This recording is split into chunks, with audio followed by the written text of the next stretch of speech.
Good morning everyone, কেমন আছো সবাই? আশা করছি সবাই খুব ভালো আছো। আর আমিও ভালো আছি, কিন্তু আমার ঘরের অবস্থা খুবই খারাপ। এই দেখো বিছানার অবস্থা, বিছানার চাদর চেঞ্জ করতে হবে। আর ওদিকে দেখতে পাচ্ছ ওইগুলো এখনো খোলাই হয়নি, ওগুলো এখন খুলে ওর ভেতর থেকে জামা কাপড় বার করে সব কাচতে হবে, কারণ এখনো অবধি ঘুরে আসার পর কিচ্ছু করতে পারিনি। এই দেখো এই সব জিনিসপত্র, এইখানে দেখো সব কিছু অগোছালো। চেয়ারটা তো অল টাইম থাকে, সেটা তো বলার কিছু নেই, তো এগুলো সবই করতে হবে। তো চলো, ঘুরে এসছি, এসে তো সেই সংসারে সেই কাজ কর্ম সব কিছুই লেগেই আছে। তো চলো স্টার্ট করছি আমার ব্লগটা, তোমরা দেখতে থাকো আর সঙ্গে থাকো। আগে বিছানাটা রেগুলো গুছিয়ে নিই, বিছানাটা তুলবো, তারপরে জামা কাপড় কাচবো, অনেক কাজ আছে। তো চলো আমার সঙ্গে থাকো আর ব্লগটা দেখতে থাকো। তো এই দেখো ঘুরে আসার পর তো বুঝতেই পারছো কোথাও গেলে তারপর কতটা কাজ থাকে বাড়িতে।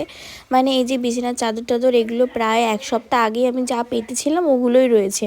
তো ওই জন্য ঘুরে আসার পর দেখো এগুলো সবই এখন আমাকে তুলতে হবে।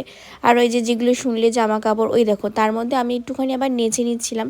মানে কি বলো তো, আমি যেরকমভাবে কাজ করি বলো তো, একটুখানি গান চালিয়ে দিয়েছিলাম, তাহলে কি হয় বলো তো, গান চালালে কাজগুলো না বেশ মন দিয়ে করা যায়।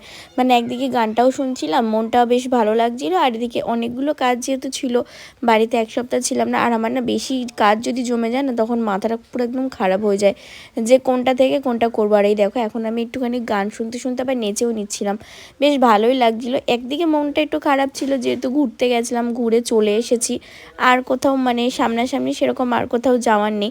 আমি তো সারাদিন ভাবতে থাকি যে কোথায় যাব, কি করব, এইসবই ভাবি। কারণ কি বলো তো, বাড়িতে থাকতে থাকতে না একদম বোর হয়ে গেছি। আর মামামের স্কুলটাও যেহেতু ছুটি ছিল, কদিন পরে স্কুল খুলে যাবে, কিন্তু তখন অবধি স্কুলটা খোলেনি। তো ওই জন্যই আমার ভালোও লাগছিল না বাড়িতে বসে বসে কি করবো, আর সবে ঘুরে এসেছি তো আরোই মনটা একটু মানে ছটপট ছটপট করছিল। তো ওই জন্য যাই হোক গান করছি, নাচছি, আর এই দেখো এখন কাজগুলো করছি। আর প্রচুর পরিমাণে কাজ ছিল, মানে ঘুরে এসে জামা কাপড় গোছানো ফোছানো সমস্ত কিছু। তো এই দেখো আমি এখন চাদরটাকে তুলে দিয়েছি, আর এখন নিয়ে এসেছি ওই ব্যাগটা। আর ওই ব্যাগটার মধ্যে কিন্তু এই খাবারগুলো ছিল যেগুলো আমাদের কিন্তু মানে খাওয়া হয়নি, অনেক খাবারই ছিল। আর এই দেখো যেগুলো আমাদের কাচতে হবে সেগুলো আমি যে ছুঁড়ে ছুঁড়ে নিচে ফেলে দিচ্ছি, ওগুলো নিয়ে মানে কিছুটা মেশিনে কাচবো আর কিছুটা হাতে কাচতে হবে। আর তার মধ্যে দেখো এই যে মামামের জন্য যে খাবারগুলো নিয়ে গেছিলাম ওগুলো কিন্তু অনেক কিছুই খাওয়া হয়নি, তো সেগুলো আবার গুছিয়ে রাখছিলাম যাতে পরে আমি আবার বাড়িতে খেয়ে নিতে পারি।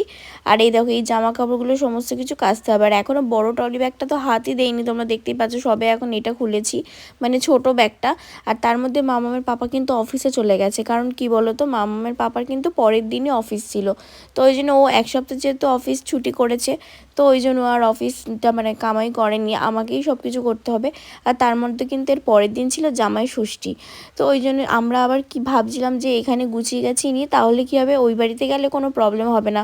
যেহেতু কি বলো তো, সমস্ত কিছু ঘরের কাজকর্ম ফেলে রেখে গেলে না খুবই অসুবিধা। তো সেই জন্যই আগে তাড়াহুড়ো করে ওগুলোকে করার চেষ্টা করছিলাম। আর এই দেখো মামা এসে কিন্তু যথারীতি এটা বার করছে সেটা বার করছে, মানে ও যেন পাগল পাগল অবস্থা।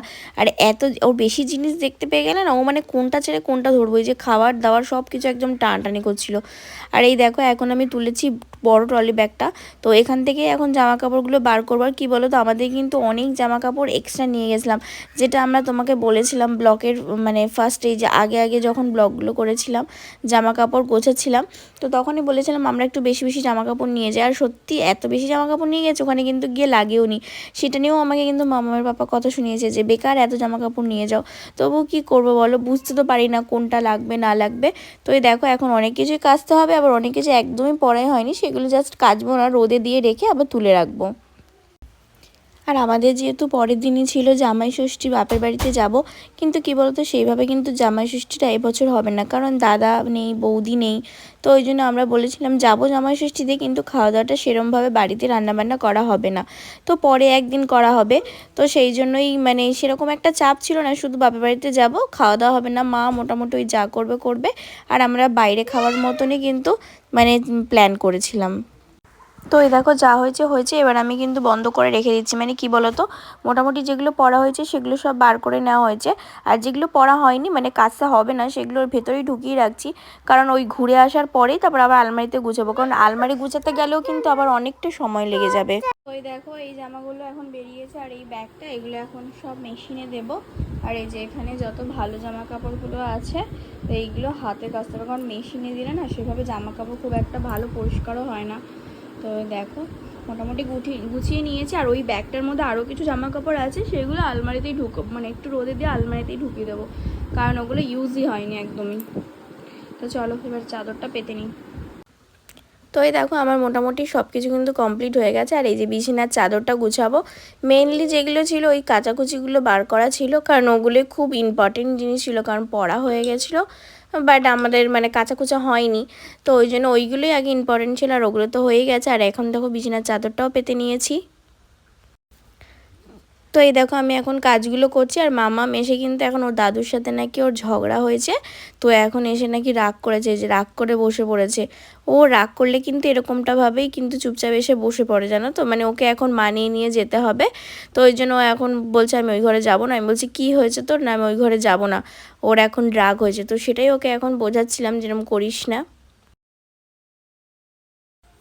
তো যাই হোক, অনেক বোঝানোর পর দেখো ওখান থেকে নেমেছে, আমাকে তো বিছানাটা গুছাতেই দিচ্ছিল না, দেখতেই পেলে।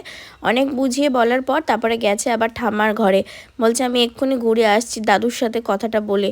মানে ওর এরকম করতেই থাকে, ওর দাদুর সাথে ওর ঝামেলা হতেই থাকে। আর ওবার রাগ হয়ে যাবে, আবার একবার আমাদের ঘরে চলে আসবে, একবার ওর জেম্মার ঘরে চলে আসবে, ওই রকমই করতে থাকে। তো যাই হোক দেখো আমার এখন চাদর ফাদর সব গুছানো হয়ে গেছে। এখন কিন্তু তাও প্রচুর কাজ আছে, এখন রান্না বান্না বাকি আছে, ঘর মোছা বাকি আছে, আর ওর জামা কাপড় কাচতে হবে, অনেক কাজ আছে। আর বাইরে দেখো কীরকম হাওয়া দিচ্ছে, বেশ ভালোই লাগে কিন্তু বাইরে হাওয়া দিলে। তো ওই দেখো, আর এখন ফ্যান কিছুই চালানি না, তো বাইরে এত সুন্দর হাওয়া দিচ্ছিল। তো যাই হোক চলো আজকের মতন ভিডিওটা এখানেই শেষ করে দিচ্ছি, কারণ প্রচুর কাজ আছে। তো তোমাদের সাথে যতটা সম্ভব পারলাম চেষ্টা করলাম শেয়ার করার, তো শেয়ার করলাম। আর পরের দিন জামাই ষষ্ঠীর ব্লগ তো অবশ্যই আসবে, তোমরা দেখতে থাকো। সেরকমটা মানে বাড়িতে সেরকম কিছু হবে না, বাট কোথায় যাই না কি করি না করি সবটাই তোমাদের সাথে শেয়ার করব। তো তোমরা দেখতে থাকো আর আমার সঙ্গে থাকো।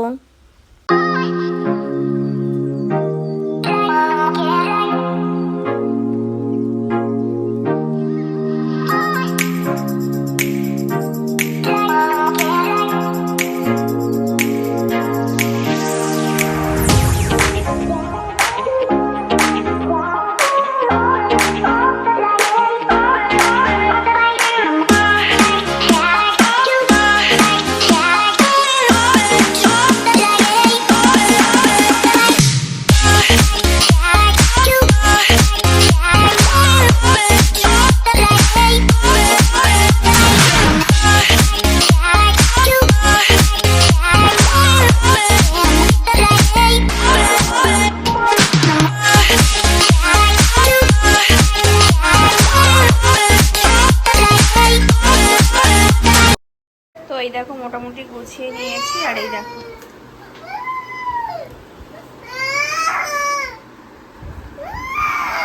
এই জায়গাটাও অপরিষ্কার ছিল, শুধু এই যে এইটা গুছানো হয়নি, এটা স্নান করে এসে গুছানো না, আর পারা যাচ্ছে। আর মামাম দেখো শুধু কেঁদেই যাচ্ছে, চিপস খাবে চিপস খাবে। তো চলো এবার ঘরটা ঝাঁট দিয়ে নিই।